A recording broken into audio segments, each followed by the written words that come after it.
orar. Estando com fome, quis comer, mas enquanto lhe preparavam a comida, sobreveio-lhe um êxtase.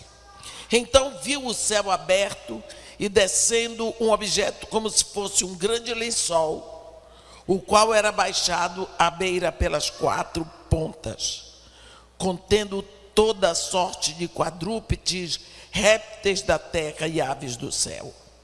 E ouviu-se uma voz que se dirigia a ele: levanta-te, Pedro, mata e come. Mas Pedro replicou: de modo nenhum, Senhor, porque jamais comi coisa alguma comum e imunda. Segunda vez a voz lhe falou: ao que Deus purificou, não consideres comum. Sucedeu isto por 3 vezes, e logo aquele objeto foi recolhido ao céu. Enquanto Pedro estava perplexo sobre qual seria o significado da visão, eis que os homens enviados da parte de Cornélio, tendo perguntado pela casa de Simão, pararam junto à porta.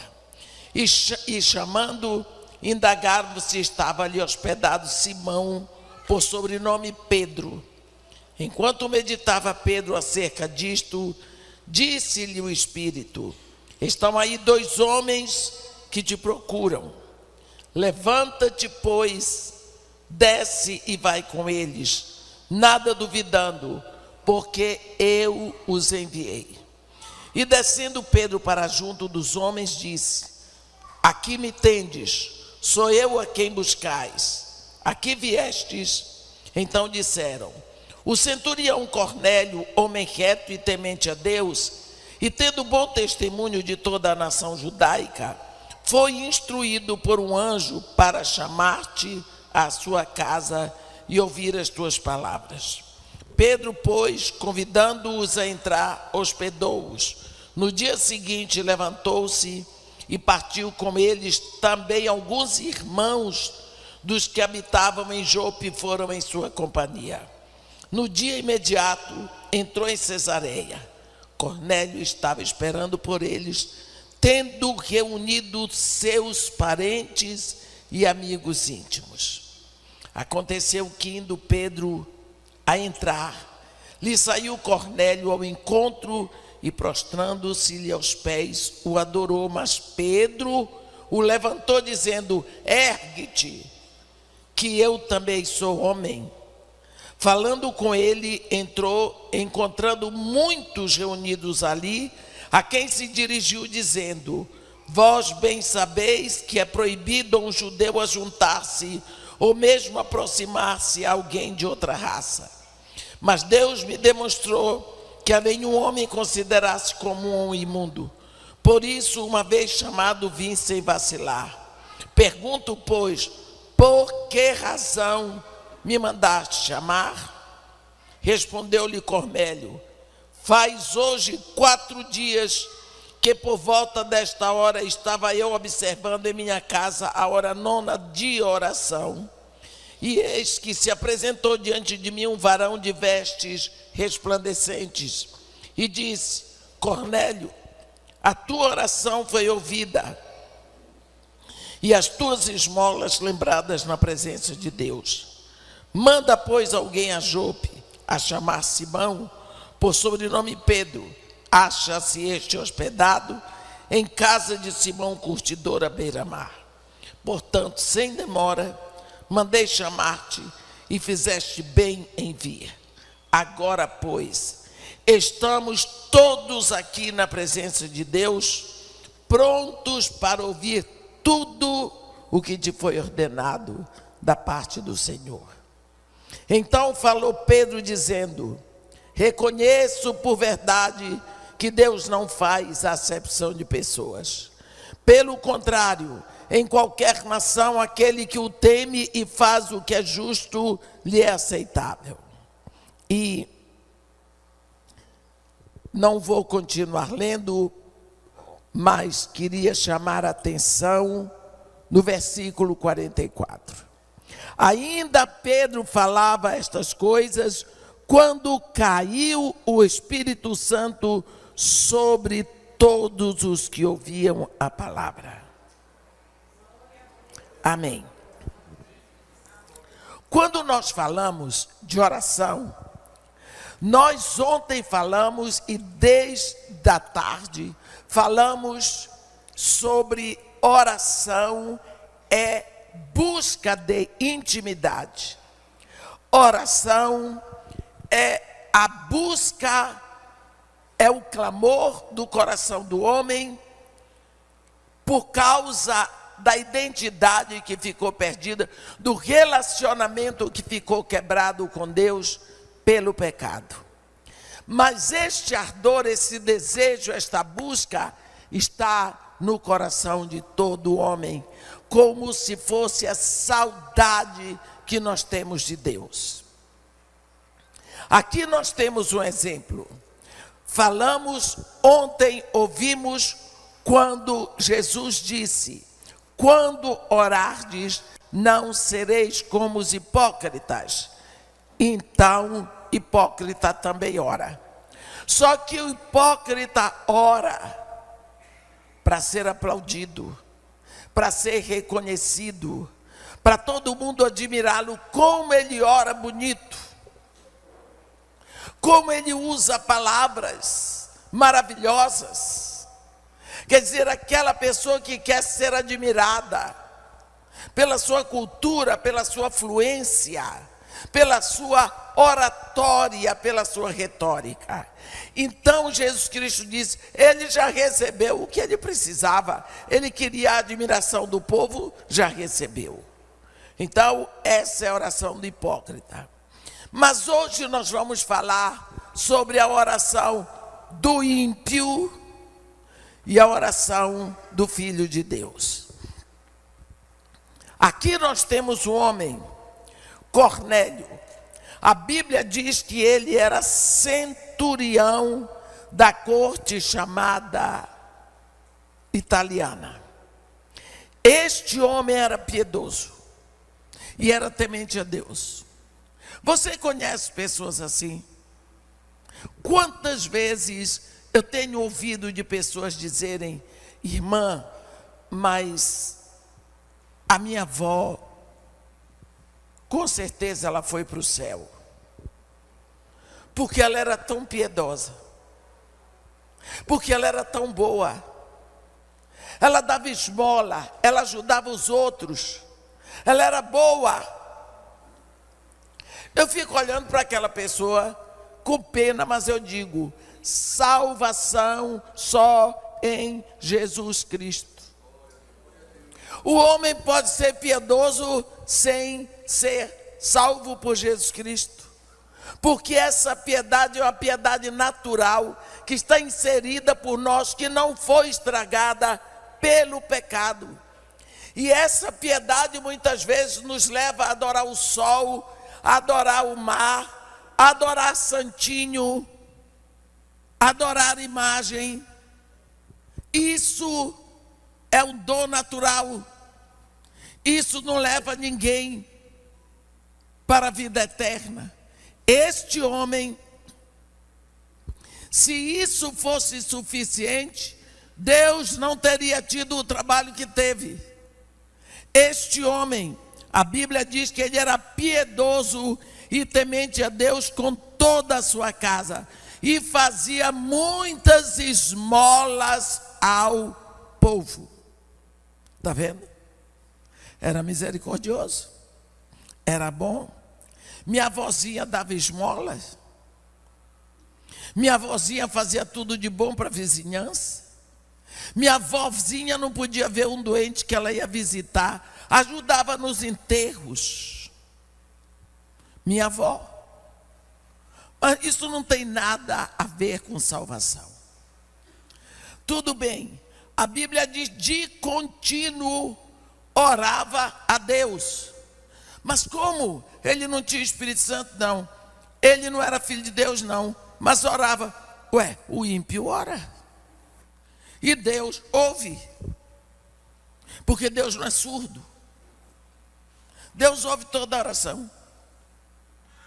Quantas pessoas passam a vida no terço, repetindo, repetindo, repetindo, repetindo, repetindo.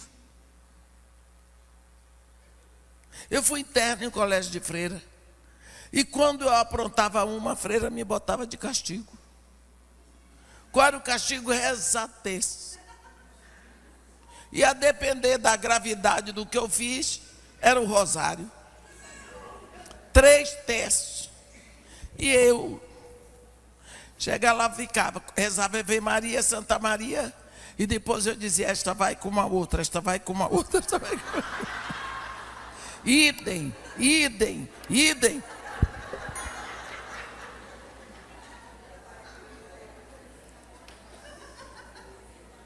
Rezava. A oração do ímpio é que nós chamamos de reza. Eu não estou falando mal de nenhuma denominação. Eu estou dizendo a realidade. A pessoa, para esse tipo de piedade, ela não precisa de Jesus nem do Espírito Santo. O homem é por natureza religioso. Porque existe em cada um de nós um clamor pela adoração. Porque quando Deus pegou o barro, Deus soprou no homem o que ele tinha lá dentro. E este clamor ficou no homem. O homem vai adorar, meus irmãos. Se ele não conhece Deus verdadeiro, ele vai adorar uma imagem, ele vai adorar o sol, ele vai adorar a lua, ele vai adorar Iemanjá, ele vai adorar o seu dinheiro, ele vai adorar a si mesmo. Eu aprendi muito de adoração, eu aprendi muito de oração com o tio Patinhas. Vocês já leram aquela revista do Pato Donald? Quem já leu? Eu também, estou de mão levantada. Tem o tio Patinhas, que é arquimilionário. E o tio Patinhas tem a casa da moeda dele. É um lugar assim, com tanta moeda de ouro. E tem um trampolim. E quando ele, lá na casa dele, ele recebe notícia que teve um blowout num dos campos de petróleo dele, lá na Sibéria, ele entra numa depressão. Ele quer morrer. Ele fica doente. E lá vem o pato. Ele não aguenta. Ele vai, para conseguir viver, ele vai para a caixa forte dele. Chega lá na caixa forte, ele começa a sentir o cheiro do dinheiro. Ele começa a levantar, porque ele está sentindo o cheiro do dinheiro. E ele sobe naquele trampolim e ele mergulha no dinheiro. E quando ele sai de lá, ele está revigorado. Ele é um pato novo. Gente, eu aprendi adoração ali. Porque aquele dinheiro é o Deus do tio Patinhas. Ele tem um problema que afetou a vida dele. Ele busca o lugar da adoração, que é a caixa forte. Lá está o Deus dele. E ele entra no seu Deus e fica curado. É exatamente o que Jesus Cristo disse: entra no teu quarto, tua caixa forte. Orarás ao teu Pai em secreto, o teu Deus, e o teu Pai que te ouve em secreto te recompensará. Você sai de lá renovado, refeito. O dinheiro é o Deus de tio Patinhas, é Mamon, e o nosso Deus é o Deus eterno, Criador dos céus e da terra. Este homem, Cornélio, era um homem piedoso por natureza. E ele dava esmolas. Um homem misericordioso. Quando Deus estava formando você no ventre da sua mãe, enquanto ele tecia você ali, ele distribuiu 7 dons. 7. que são os dons da graça, também chamados dons carismáticos, porque graça do grego é caris. Profecia, serviço, ensino, exortação, dar ou contribuir, presidir e misericórdia. Todos nós nascemos com esse dom da misericórdia. Uns têm 100%, outros têm 10%. Então, tem pessoas que são misericordiosas. Não é porque ela quer ser, não, porque ela nasceu assim. Foi Deus que fez. Este homem era misericordioso. E ele era piedoso. Está vendo? A Bíblia diz uma qualidade de Cornélio: de contínuo orava a Deus. Este homem de contínuo orava a Deus. Você ora de contínuo? A Bíblia diz: orai sem cessar. A sua vida tem que ter estilo de oração. O que significa? O que foi Deus, a oração dele chegava no céu.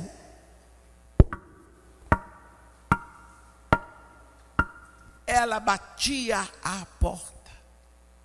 Ela não podia entrar, porque nenhum homem entra nessa relação com Deus se não for através de Jesus. Cornélio não tinha ainda se rendido a Jesus.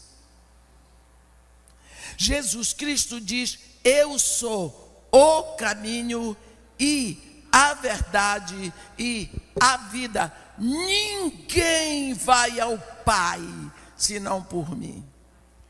Se Cornélio ainda não conhecia Jesus, a oração dele não chegava diante do Pai, mas o Pai ouvia.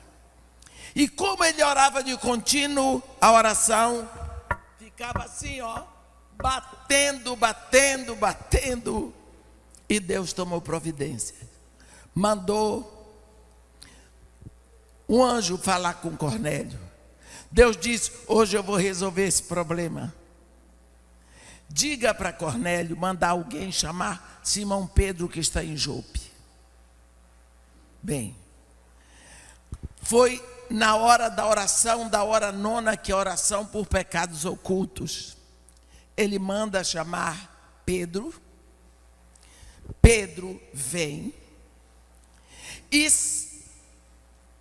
Cornélio já reuniu toda a sua família e todos os seus amigos.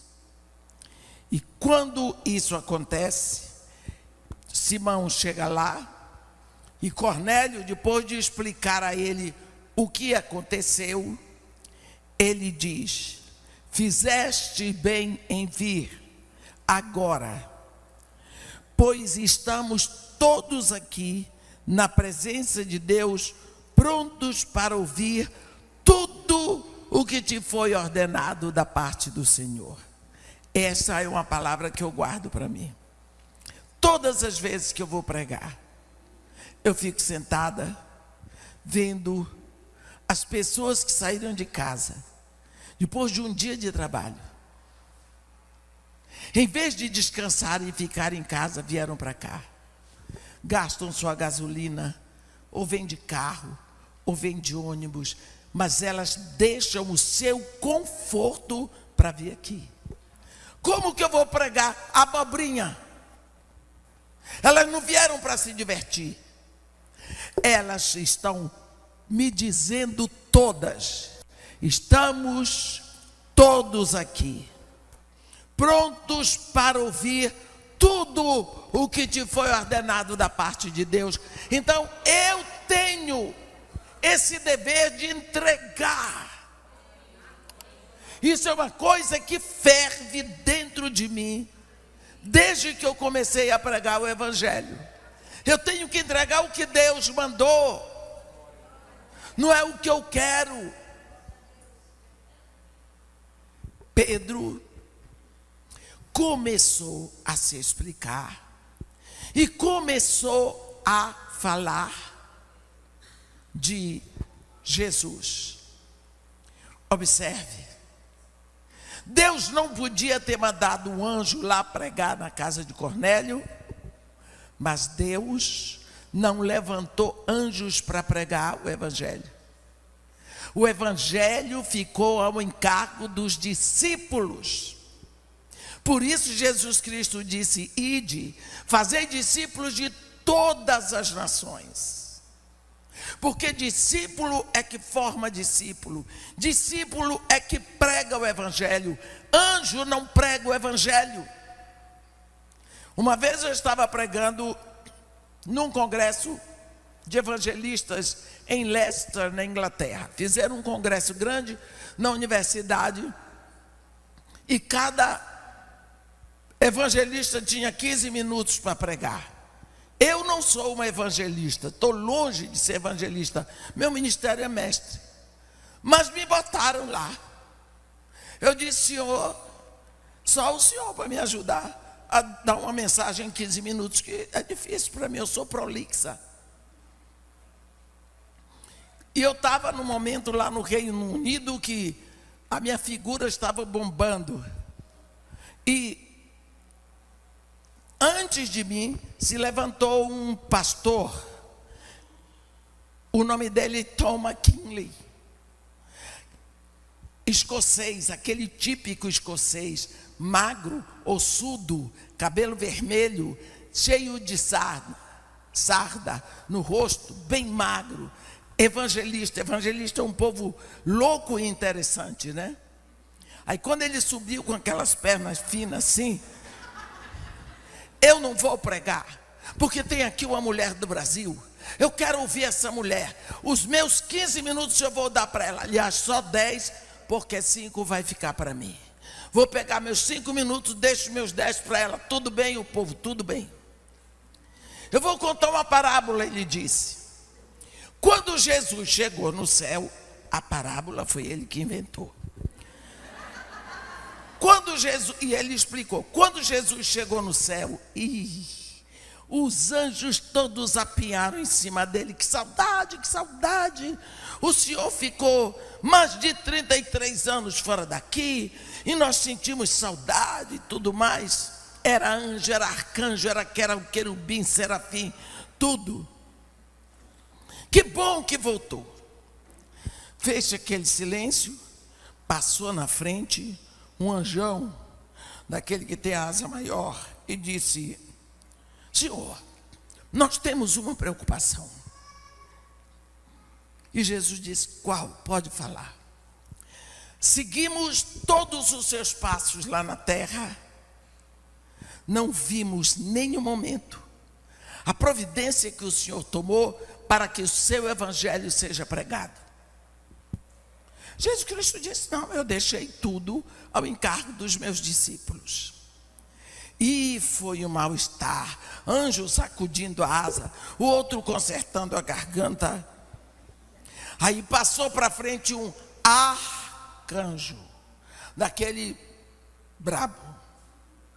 Chegou diante de Jesus, consertou a voz e disse: Senhor, nos perdoe, mas tudo o que nós observamos é que seus discípulos são confusos, eles são desorganizados, eles prometem que vão fazer e não fazem.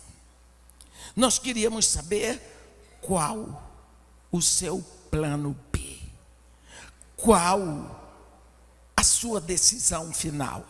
Jesus disse: olha, não tem plano B.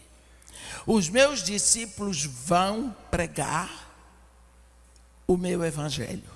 Eles vão fazer discípulo. Ou então, eles vão pregar o evangelho. E eles vão fazer discípulo. Aí foi assim. Ele disse: mas não se preocupe, eu estou enviando o Espírito Santo. Então tudo bem. Agora sim, com o Espírito Santo vai. Está vendo? Porque o evangelho foi entregue a nós, não foi aos anjos, não. Porque Deus não mandou esse anjo na casa de Cornélio pregar o evangelho. Eu disse, não, manda lá em Jope. Jope fica junto de Tel Aviv, na casa de Cornélio, na casa de Simão, para trazer para Cesareia, do outro lado, Cesareia Marítima. Então, anjo não vai pregar. Esse evangelho foi entregue a nós.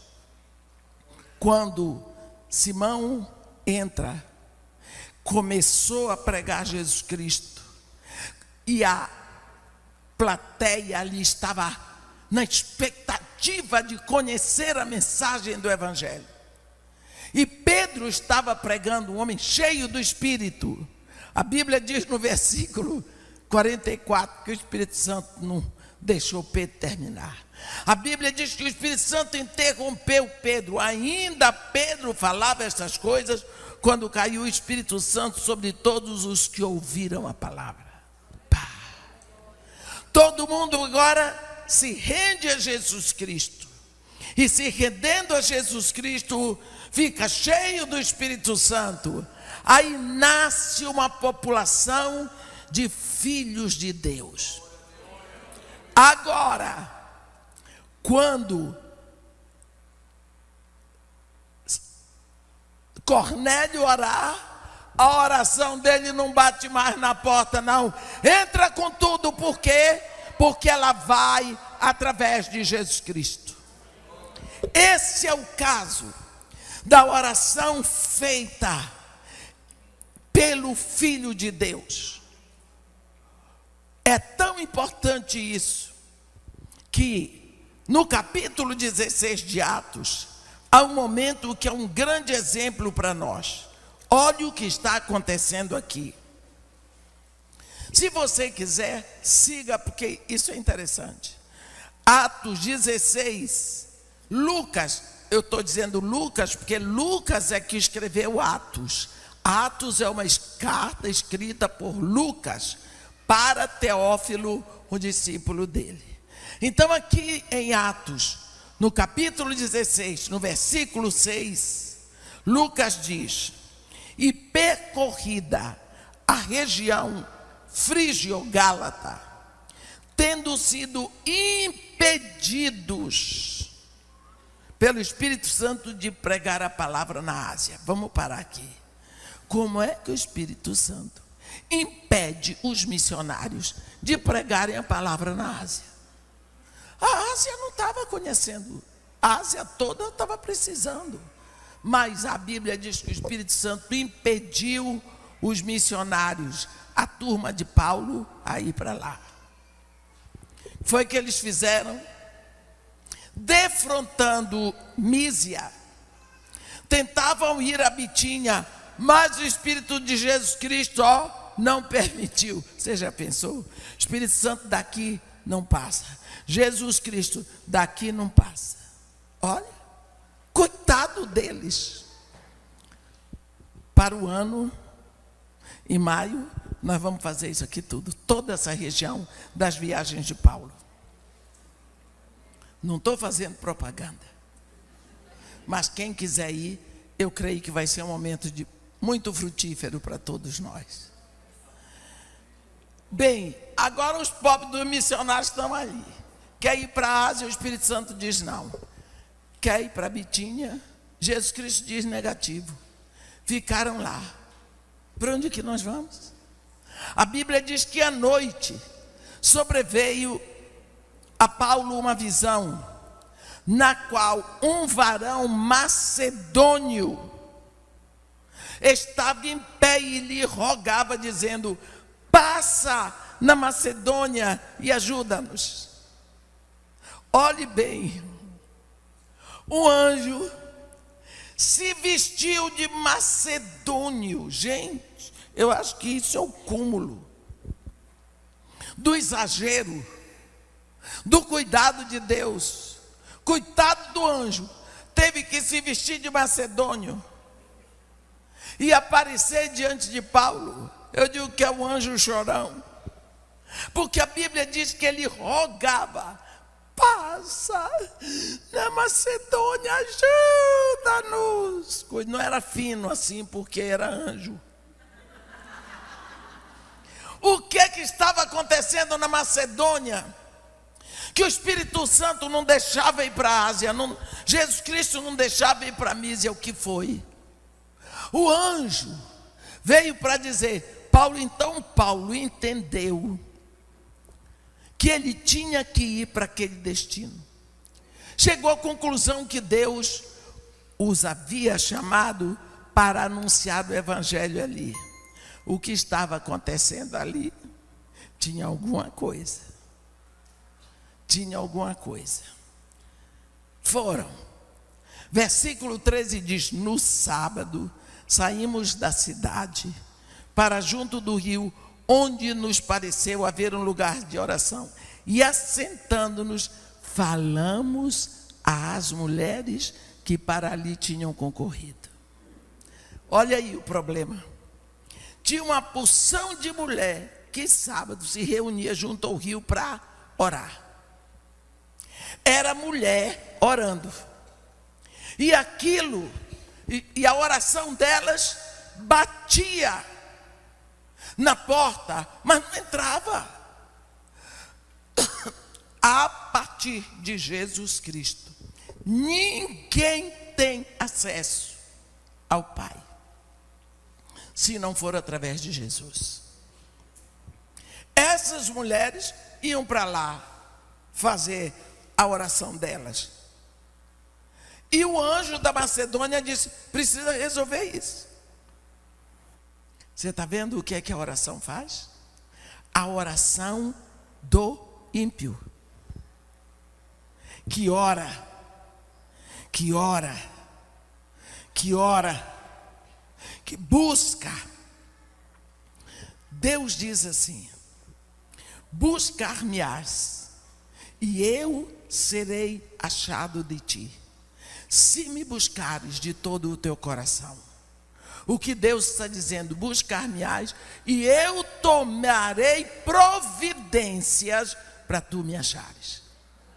Eu tomo a providência para ser achado de ti.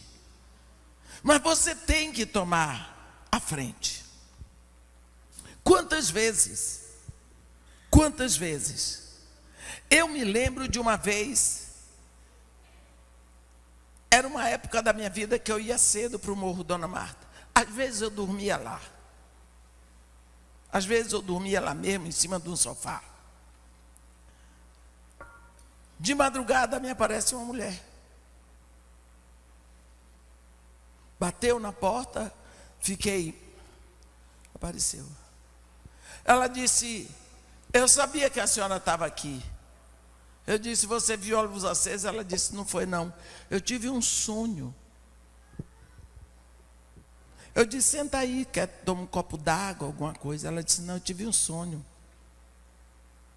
Eu tenho certeza que foi Deus que me acordou. Ele disse para eu vir aqui, que a senhora tem uma coisa, dentro da sua Bíblia, um envelope azul, que a senhora vai me dar. Eu tinha ido pregar na primeira igreja batista do Lins, e eles me deram uma oferta, e eu botei dentro da Bíblia, no envelope azul. E eu não, na hora que eu recebo a oferta, eu não olho. Eu deixo primeiro, chegar em casa, eu agradeço, não é, Ângela? A gente agradece a oferta e depois abre. Porque o que tem dentro do envelope de oferta não é da nossa conta. A pessoa que deu para o trabalho de Deus. Então vem de Deus. Então eu agradeço a Deus e aí eu vou abrir. Só que eu nem tinha aberto. Não tinha aberto. Eu entendi que aquilo era de Deus. Fui lá na minha Bíblia, tirei um envelope azul e disse: é este? Ela disse: é esse mesmo. Ela tinha me dito: é um envelope comprido. Eu disse: então está aqui, leva. Aquela mulher caiu no chão e orou, e chorou, ela pranteou ali. E eu já estava agoniada, querendo que a mulher fosse embora, que eu estava com sono. No outro dia de tarde, ela apareceu lá em casa. Ela apareceu lá na casa de Maria e Marta e pediu a menina: cadê a irmã Edmeia? Ela disse: não está aqui. Eu preciso falar muito com ela. Ela ligou para mim. Ela disse: irmã, as crianças hoje já têm comida. Aquela oferta foi toda para o Vale do Jequitinhonha. Foi quando eu comecei a ajudar as crianças do Vale do Jequitinhonha que estavam passando fome. Porque aqui, nós, no Brasil, esquecemos que crianças, missionários cristãos no Vale do Jequitinhonha estão vivendo abaixo da linha da miséria. Você está vendo? O que é que a oração faz? Deus está sempre atento. Sempre atento, seja a oração do ímpio, seja a oração do santo. Deus ouve e atende a oração. Agora presta atenção. Deus disse: o que ligares na terra será ligado no céu. O que desligares na terra terá sido desligado no céu. Agora presta atenção. Eu aqui na terra quero uma coisa que Deus não quer. Então eu ligo na terra, Deus vai ligar na terra? Não. Não sou eu que dobro a mão de Deus. É preciso que na terra eu peça de acordo com a vontade de Deus. Porque quando Deus quer no céu, eu quero na terra, eu posso pedir. Quando Deus não quer no céu e eu não quero na terra, eu posso pedir. É preciso orar em linha com a vontade de Deus. Você vê a oração. Eu não sei o que é que essas mulheres oravam, mas eu sei que elas oravam. Aqui em Atos 16, no versículo 16. Eu não sei o que é que Cornélio orava, mas ele orava a Deus. Deus tomou providência. Agora, se você orar, se você olhar no capítulo 8 de Apocalipse, vamos lá, só um pouco. Apocalipse capítulo 8. Vamos ver o que a Bíblia nos diz aqui. Apocalipse capítulo 8. Quando o Cordeiro abriu o 7º selo, houve silêncio no céu cerca de meia hora. Então vi os 7 anjos que se acham em pé diante de Deus, e lhes foram dadas 7 trombetas. Veio outro anjo e ficou de pé junto ao altar, com incensário de ouro, e foi-lhe dado muito incenso, para oferecê-lo com as orações de todos os santos, sobre o altar de ouro que se acha diante do trono. E da mão do anjo subiu a presença de Deus, a fumaça do incenso com as orações dos santos. E o anjo tomou um incensário, encheu-o de fogo do altar e o atirou à terra. E houve trovões, vozes, relâmpagos e terremoto. Então os 7 anjos que tinham as 7 trombetas prepararam-se para tocar. Amém. Momento sério. O livrinho que estava na mão de Deus, no capítulo 5, quando João sobe, ele começa a descrever a sala do trono. No capítulo 5, a atenção de João se volta para um livrinho que está na mão do Todo-Poderoso. Esse livrinho é selado com 7 selos, escrito por dentro e por fora. Eu quero explicar para os irmãos que essa explicação só tem no livro do profeta Jeremias, no capítulo 32. Isto é a certidão, o registro de certidão do planeta Terra, da casa do homem. A terra é a casa do homem. A terra foi dada ao homem. A Bíblia diz no Salmo 115, versículo 16: os céus são os céus do Senhor, mas a terra deu-a ele aos filhos dos homens. Então a terra é do homem. Este livrinho, selado com 7 selos, escrito por dentro e por fora, é a certidão de posse do planeta Terra, da casa do homem. Quando Adão pecou, porque Eva foi enganada, Adão não foi enganado. Adão pecou de cara limpa. Eva foi tentada e foi enganada, caiu no pecado e deu para o marido. Por isso Deus diz: Adão, por tua causa, amaldiçoada é toda a terra. Eles ficam cegos, eles ficam nus, mas Adão não deu a autoridade da terra para Satanás. Adão não arrendou, não emprestou, não alugou, não deu a terra. Satanás usurpou, enganou. Então a autoridade do planeta volta para a mão de Deus que havia dado. E isso é representado por esse livro.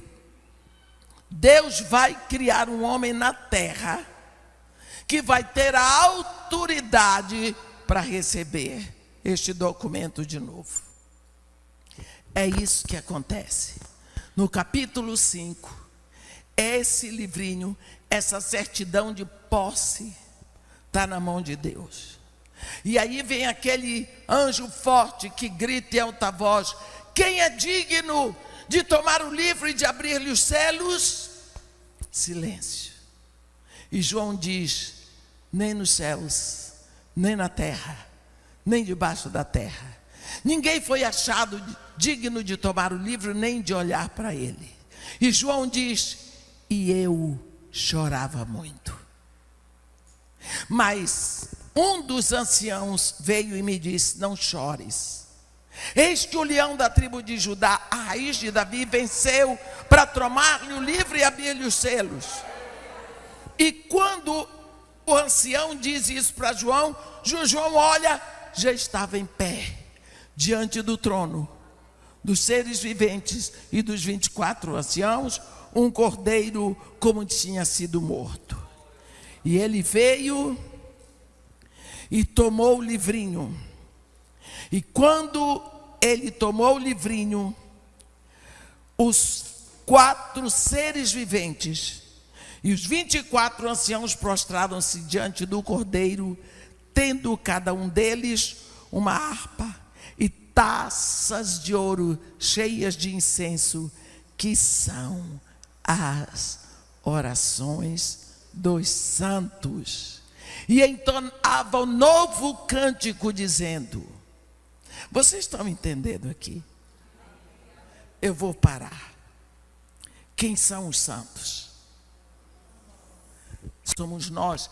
A Bíblia não nos dá autoridade, nem a nós, nem a ninguém, para dizer que santo é aquele que morreu e está fazendo milagre.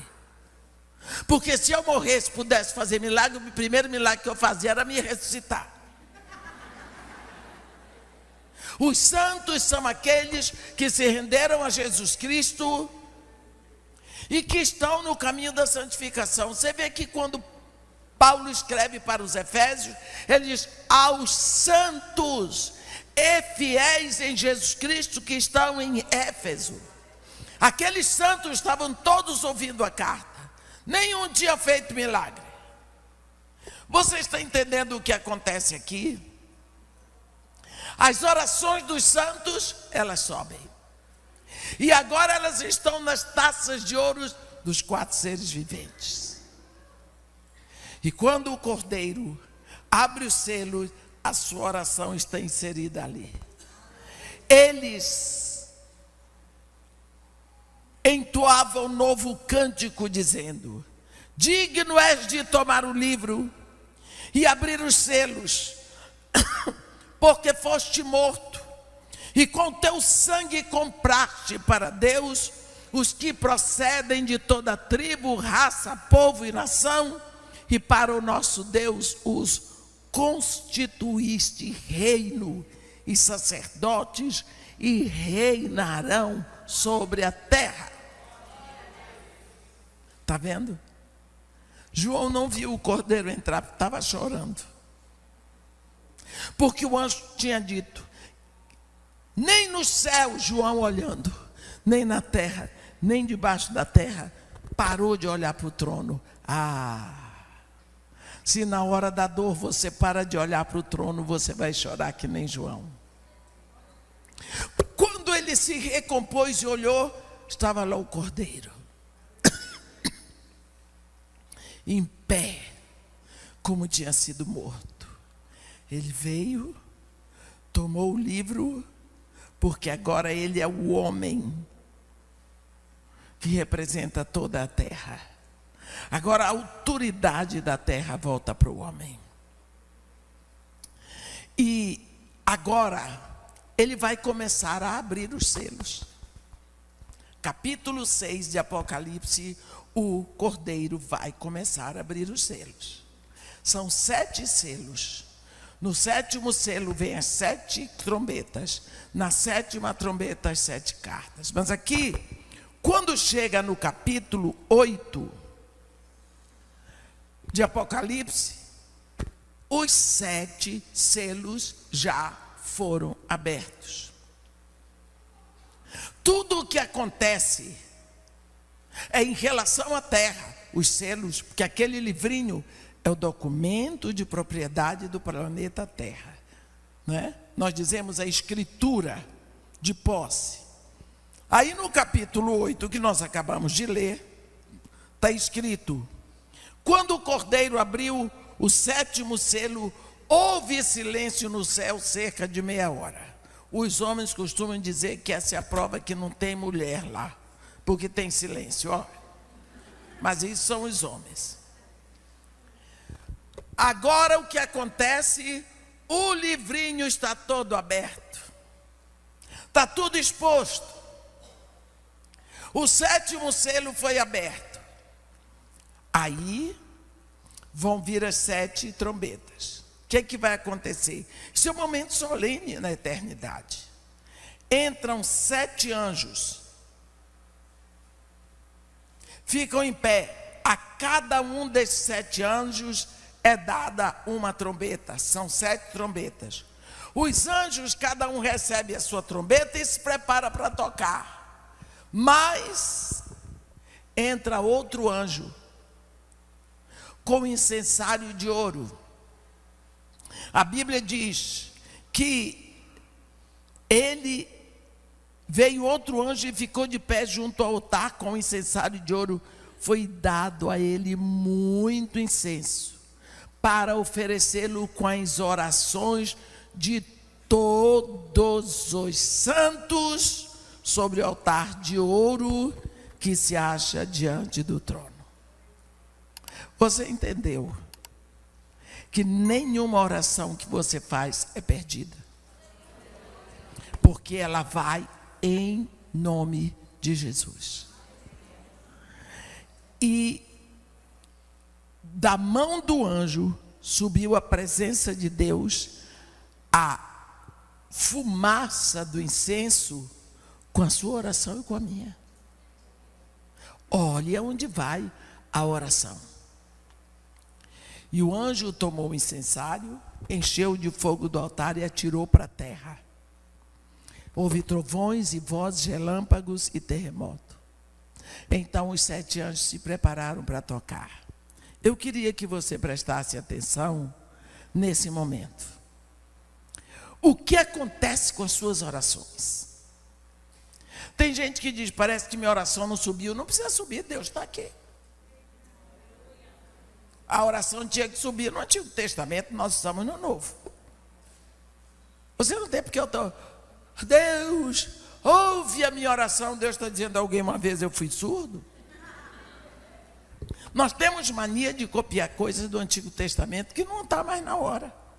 Eu já vi gente dizer: Senhor Deus, nosso Pai, envia o teu Espírito. Deus está dizendo: está aí há quase 2000 anos, você ainda não está sabendo não? Porque ele desceu no dia de Pentecostes e ficou. Então ele diz: o Espírito Santo visita-nos. Ele disse: eu não vim para visitar, eu vim para habitar dentro de você. Então nós usamos algumas expressões porque não prestamos atenção, que são exatamente contrárias à palavra de Deus. Você já viu para que serve essa oração? Ela perfuma a presença do Deus eterno, seu Pai. A sua oração vale para perfumar. Quando você não tiver nem um motivo para orar, diga: Pai, eu quero falar contigo. Eu quero perfumar a tua presença. Eu quero perfumar o teu trono diante da eternidade. Eu quero estar presente aí com a minha voz. Ouve, Senhor, a minha voz. Não é? Tem um corinho na minha igreja que diz: I love my Lord because He hears my voice. Eu amo o meu Senhor porque Ele ouve a minha voz. A minha igreja só celebra em inglês, que é uma igreja anglicana. Então, eu amo o meu Senhor porque Ele ouve a minha voz. E eu canto para Ele só quando eu estou com Ele. Porque eu digo: o Senhor quer uma voz mais bonitinha, o Senhor dá um jeito aqui. Porque por enquanto eu só tenho essa. Eu já cantei muito, mas pregando, sem cuidado com a voz, ficou desse jeito. O que eu quero dizer é o seguinte: quando você não tiver um motivo que você acha que é suficiente para orar, ore para perfumar o trono de Deus. Porque a sua oração sobe, entra e se aninha em Deus, porque você é filho de Deus. Quando os santos oram, a oração deles vai para perfumar. Quando o ímpio ora, a oração fica batendo a porta. Se você observar direitinho, o que o anjo diz para Cornélio, o que foi que o anjo diz? Cornélio, este, fixando nele os olhos e possuído de temor, perguntou: o que é, Senhor? E o anjo lhe respondeu: as tuas orações e as tuas esmolas subiram para memória diante de Deus. Essa é a grande diferença. A oração do ímpio sobe para a memória, ela fica lá se acumulando e batendo. Mas a oração do santo, ela vai direto ao trono de Deus. Ela perfuma o trono de Deus. Esse é o grande problema. Quantos de nós não temos uma vida de oração? Porque não sabemos como começar. Hein? Eu sei que já vai dar 9 horas, mas eu vou ficar um pouco mais. Mas você nunca mais na sua vida vai dizer que não ora, porque você não sabia nem como começar. Tá bom? De hoje em diante a culpa é tua. Eu queria dizer para você o seguinte: não adianta você dizer: de hoje em diante eu vou gastar meia hora diante de Deus. Não vá, porque você não vai aguentar. Meia hora vai parecer 2 dias. Você não tem hábito. Então, eu lhe aconselho a se responsabilizar com 10 minutos. Comece com 10 minutos. Ah, mas 10 minutos é pouco. É pouco porque você ainda não fez. 10 minutos. 10 minutos, tá bom? Então você vai escolher, primeiro você vai fazer o seguinte: eu preciso ter um estilo de vida de oração. Preciso. Fala com Deus e o Espírito Santo. Me ensina, Senhor. Eu preciso. Tu me dás a consciência de que eu preciso. Eu tenho tanto desejo de ter uma vida de oração. Eu queria que o Senhor me direcionasse, mas eu já estou seguindo a sua direção que aquela velha ensinou. Primeiro, você vai pedir a Deus que lhe dirija a um dos livros na Bíblia. Leia a palavra, porque a palavra que está escrita aqui, ela foi gerada no coração de Deus. Peça a Deus um livro. Pode ser que não venha nada naquele dia, 2 dias nada, 3 dias nada. Chega uma hora que você diz: engraçado, eu tenho uma simpatia.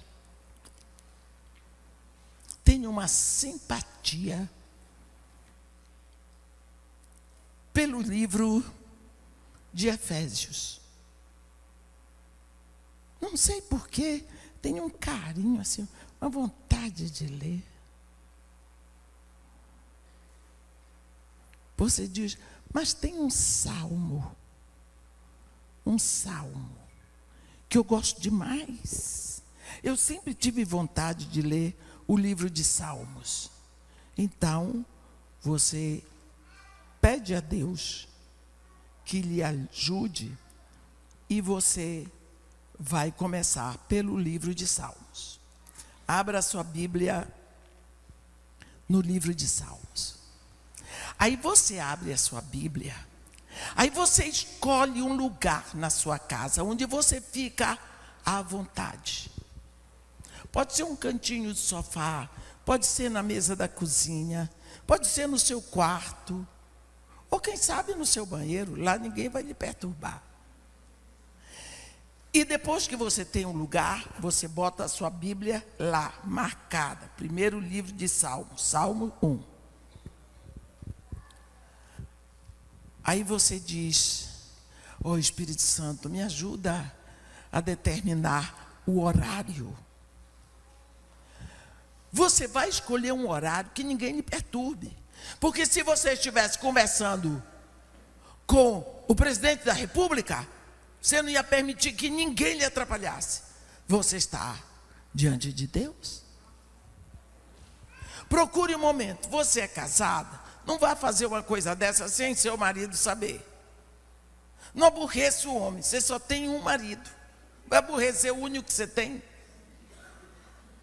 E tem marido que gosta de ficar no lengue-lengue de manhã cedo. Então, acabou. Você pergunta para ele se pode, se dá. Faça tudo de comum acordo. Digamos que ele diz: tudo bem, pode fazer seu devocional de manhã. Aí você que acorda todos os dias às 6, você vai botar o relógio para despertar 20 para as 6. Por quê? Porque dá tempo de você espreguiçar, dá tempo de você levantar, dá tempo de ir ao banheiro, assentar, acender a luz no lugar que você está. É sempre melhor de manhã, porque ninguém lhe chama. Desliga o mafioso, o celular. Aí você diz: você já tem o horário, 5h40, você já tem o lugar, você já tem o texto bíblico para começar. O que é que está faltando? Começar. Amanhã, toca o seu despertador, você levanta, vai para o lar. Quando chegar lá, sua Bíblia está aberta, o texto que você vai usar é o Salmo 1. Você vai ler bem devagar. Mas leia de preferência que você possa ouvir. Porque tem pessoas que têm memória visual e outras têm memória auditiva. Quando você vê e você ouve, você guarda. Então leia para você, bem devagar. Bem-aventurado o Senhor, o homem que não anda no conselho dos ímpios, não se detém no caminho dos pecadores, nem se assenta na roda dos escarnecedores. Antes o seu prazer está na lei do Senhor, e na sua lei medita de dia e de noite. Ele é como a árvore plantada junto à corrente. Você vai ler 3 minutos de leitura. 3 minutos de leitura bem devagar. Você vai ler 1, 2, 3 vezes esse salmo, que são 6 versículos. Passaram-se os 3 minutos de leitura. Agora você vai meditar 3 minutos no que você leu. Como? Você pode ler o capítulo de 50 versículos, mas na hora de meditar, às vezes só dá tempo de meditar 1 versículo. O que é meditar? É entrar. Contar para vocês uma coisa. Você já viu a vaca? Eu vou botar uma vaca. Ela vai lá no capim, ela come, encheu a pança, ela vai procurar uma sombra e vai deitar. Aí ela fica ali, ruminando o alimento que ela comeu. Aquele capim vai voltar para a boca, ela mastiga, engole, volta de novo. Ela está ruminando até que ela tirou o que ela precisava daquele alimento e o resto vai ser posto para fora. É isso que você vai fazer. Você vai ruminar o que você leu. Agora você vai conversar com a palavra. Bem-aventurado o homem. Bem-aventurado, Senhor, o que é bem-aventurado? Bem-aventurado quer dizer feliz. O homem que não anda no conselho dos ímpios. Andar no conselho quer dizer não se move sob o conselho de ímpios. Quer dizer que se eu peço conselho aos ímpios, eu deixo de ser feliz. Porque eles não vão me aconselhar de acordo com a vontade de Deus. Então, ímpio não pode me aconselhar. Mas quantas vezes eu tenho ido buscar conselho com psicólogos não cristãos? Não. Eu estou andando sob o conselho de pessoas que não conhecem a Jesus. Mas quantas vezes a gente está andando, a gente está se movendo, está andando sob o conselho, a orientação de ímpios? Mas aqui o Senhor diz que também a gente pode se deter no caminho de pecadores. Andar tem movimento, mas deter significa parar um pouco. É como se eu fosse andando, tivesse uns amigos no bar, eu dava uma paradinha. Dá uma paradinha para ver o que está acontecendo. Não faz mal. Eu não tenho que perder tempo com isso. E não se assenta na roda dos escarnecedores. Aqui você tem 3 movimentos. Você está andando, daqui a pouco você dá uma paradinha, daqui a pouco você fica, você se assenta. São 3 verbos fortíssimos. Senhor, eu quero tirar isso da minha vida. Eu te peço agora, o Espírito Santo, que o Senhor tire isso do meu coração. Você conversa com essa palavra, pensa nesses 3. Passaram mais 3 minutos. São só no primeiro versículo. Passaram 3 minutos. Agora você vai orar 3 minutos em cima do que você meditou. Ó Divino Espírito Santo, Tu estás aqui para me ensinar, Senhor. Eu te peço, pela Tua palavra que diz que eu serei feliz, que eu serei bem-aventurada se eu tomar conta do modo como eu estou me movendo. Será que eu tenho me movido, feito as minhas coisas, no conselho de pessoas que não são de Deus? Será que eu tenho me detido nas coisas do mundo para tomar posição ali? Será que eu tenho me assentado na roda daqueles que escarnecem os outros? Daqueles que fazem piada com os outros? Daqueles que não têm amor pelos outros? Então não poderei ser feliz.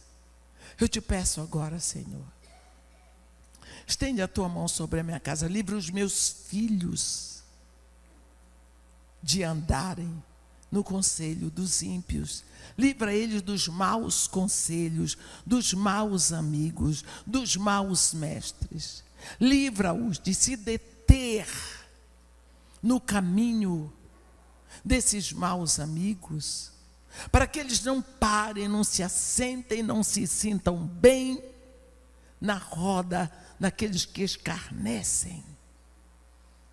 Livra meu marido. Passaram os 3 minutos. Você ficou 9 minutos na presença de Deus. 3 minutos você leu. 3 minutos você meditou, conversou com a palavra. 3 minutos você orou. Cumpriu a sua parte de hoje. Amanhã você levanta. Você vai para o mesmo salmo, por quê? Você vai meditar e orar em todos os versículos. E você só fez o primeiro versículo. Amanhã você lê ele todo, 3 minutos, e você já vai meditar a partir do versículo 2. Antes, o seu prazer está na lei do Senhor, na sua lei medita de dia e de noite. Isso vai acontecer com você. Sabe, a primeira coisa que vai acontecer é que durante esse tempo de meditação, o seu coração vai se abrindo para descobrir pecados que estão ocultos na sua vida. É no momento da oração, da meditação, da leitura, que o pecado, ele surge, porque tem muitos pecados que nós nos acostumamos com eles. Eles fazem parte do nosso dia a dia. São pecados mais queridos. Às vezes achamos que eles são necessários. Às vezes achamos que são pecadinhos. Lembra aquele momento lá em Cantares, em que a mulher diz: apanhai-me as raposas, as rapozinhas que devastam os vinhedos. Não são as coisas grandes que devastam a sua relação com Deus, são as rapozinhas. Aquelas coisas pequenas que você nem dá valor a elas. Elas destroem casamentos, todo tipo de relacionamento. Às vezes você encontra com um casal que se divorciou porque, irmã, não sei tanta coisa que aconteceu. As raposinhas foram se acumulando. Não precisou um ato grande, foram raposinhas que foram devastando o relacionamento. Você vai criar o hábito de todos os dias levantar nesse horário. Mas tem uma coisa que você tem que tomar cuidado. Toda decisão que você toma, você tem que dar atenção com ela. Porque um ato voluntário tem 4 fases. concepção, deliberação, resolução e execução. Você concebe, eu vou ter uma vida de oração. Surge no seu coração essa ideia santa. Você concebeu. Agora você vai deliberar. Realmente eu preciso, não tem como ser filho de Deus sem uma vida de oração. Eu tenho tempo, eu vou ter tempo para fazer isso. Aí você começa a deliberar, examinar os prós e os contras daquilo que veio no seu coração. Aí você resolve. Eu resolvi. Eu vou começar uma vida de oração. Aí você toma todas as providências. O lugar para você orar, o livro que você vai começar, o horário. E você põe o relógio para despertar. Falta, já está resolvido, mas falta a execução. Quando chega amanhã, que o relógio desperta, você diz, amanhã eu começo. Você não executou. Isso se chama abulia. Vontade fraca. Você tem que fazer um esforço. E esse esforço, na maioria das vezes, é contra você. É contra você. Olha, Jesus Cristo diz, queres ser meu discípulo? Então, nega-te a ti mesmo. Você tem que dizer não a si. Você tem que dizer não a si mesmo. Você não vai dizer que é seu filho que impede você de orar, seu marido, sua família, o trabalho. Não. Uma senhora me disse uma vez, na Bahia, irmã, eu tenho uma admiração tão grande pela sua vida.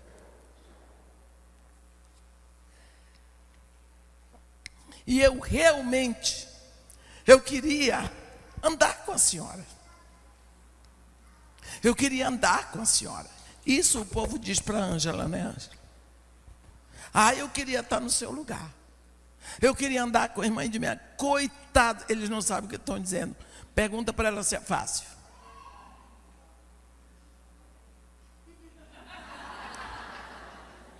A velha aqui é difícil, a velha é pecadora. É difícil. Já viu velho fácil? Não tem. Velho é bicho teimoso. É bicho que tem hábitos. Isso, abençoa a garota lá. Eu disse, mas se você tem esse chamado, por que você não vai? Irmã, não dá. Eu tenho marido, eu tenho filhos, eu tenho emprego, eu tenho minha casa. Eu digo, minha filha, quando você for orar, nunca peça a Deus que tire os empecilhos. Porque Ele vai tirar o empecilho, emprego, o empecilho, marido, o empecilho, filhos, o empecilho, casa. Porque toda essa bênção você está colocando como empecilho para servir a Deus. Então não peça a Deus para tirar os empecilhos. Você pode ter uma vida de oração.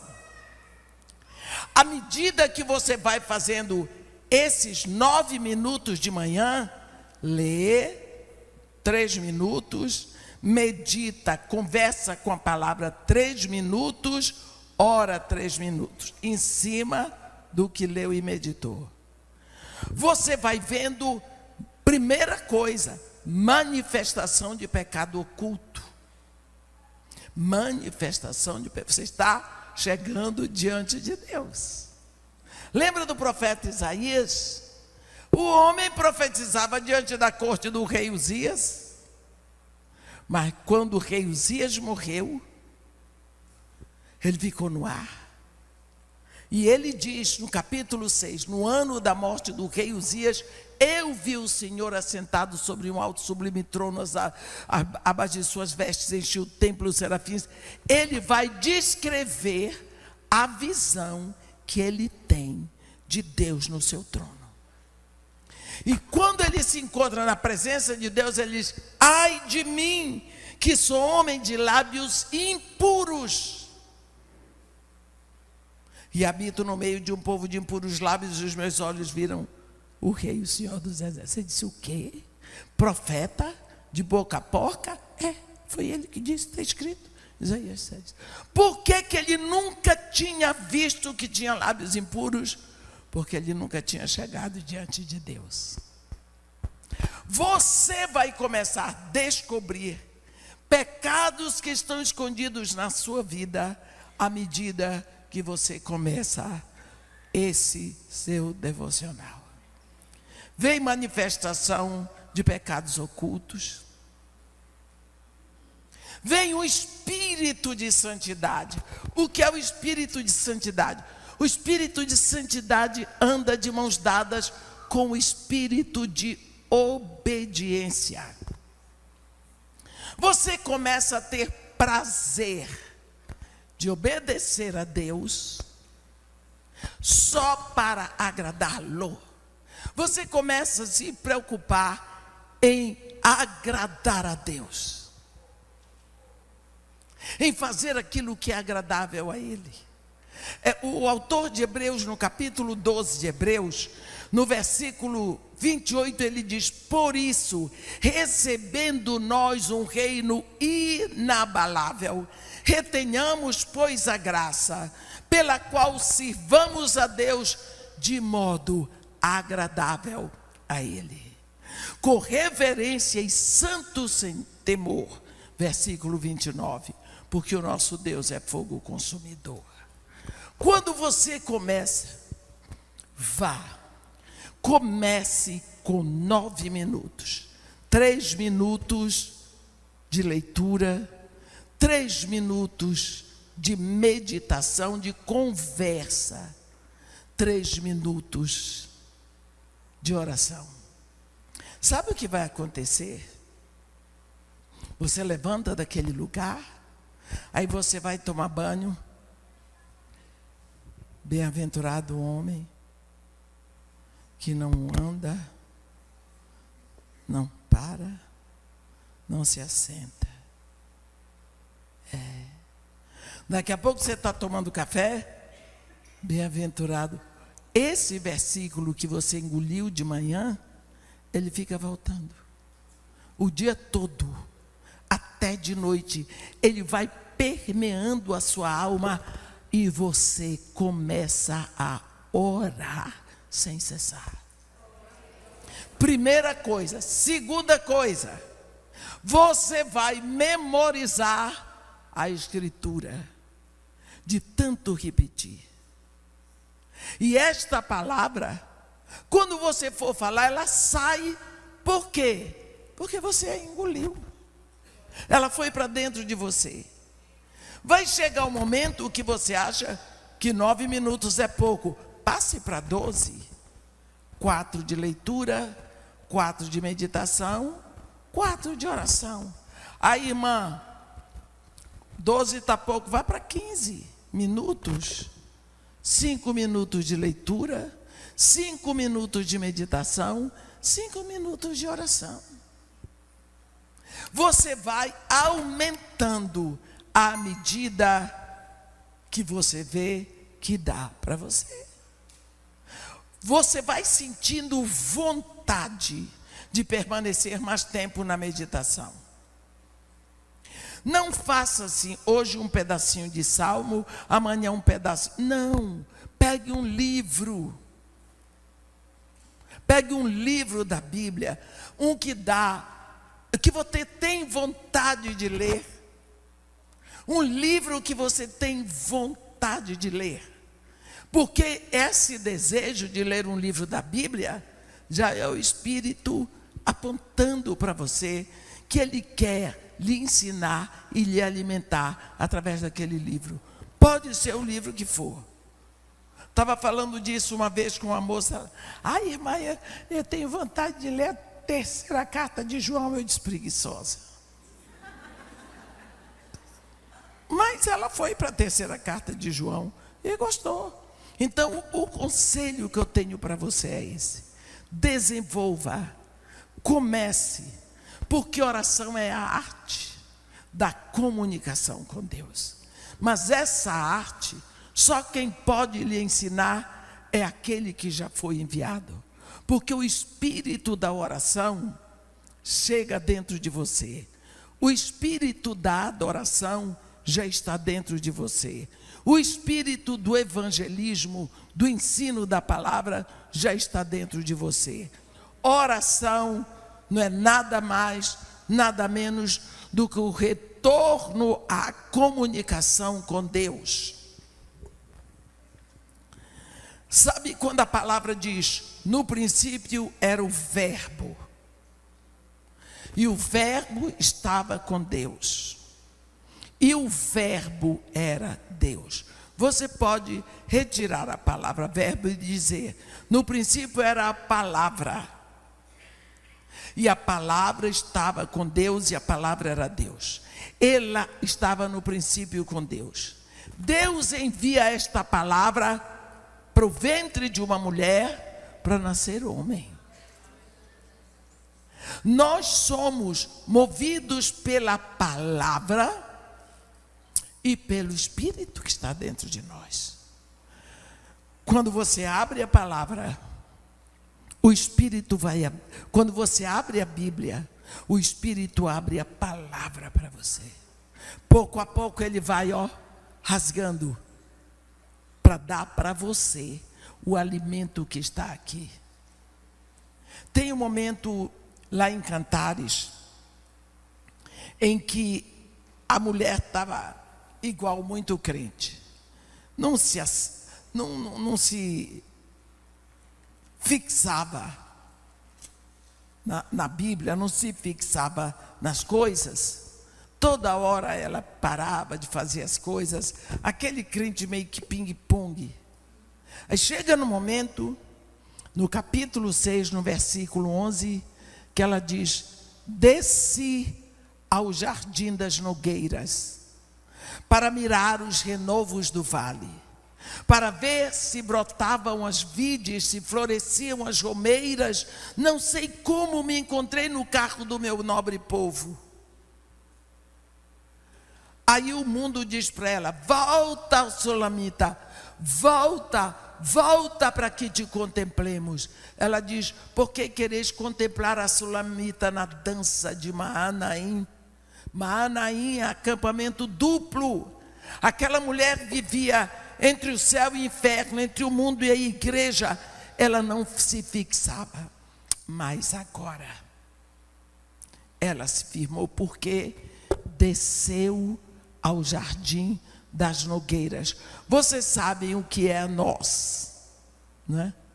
A noz é um fruto tão duro, da casca tão dura, mas quando você pega ela assim, você sabe, lá dentro tem uma castanha tão suculenta, tão boa.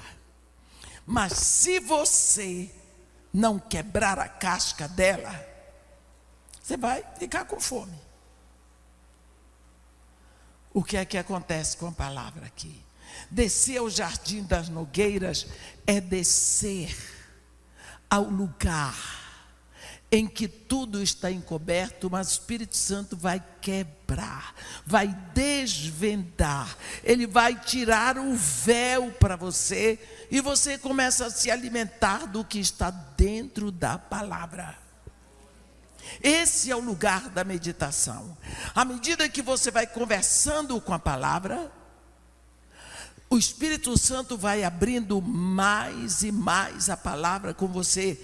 Não tenha pressa. Eu li não sei quantos capítulos. Não. Você pode ler, mas a meditação é num espaço pequeno. Amém? Que quando você vai aumentando esse tempo, você vai crescendo no seu tempo devocional, Você vai criando prazer no seu encontro com Deus. E você dali sai com vontade de ficar. Você vai crescendo. E você vai buscando mais tempo. E você vai ver o bem que isso vai lhe fazer na sua vida de oração. Amém? Que Deus nos abençoe e nos guarde. Que faça resplandecer o seu rosto sobre nós. E tenha misericórdia de todos nós. Amém.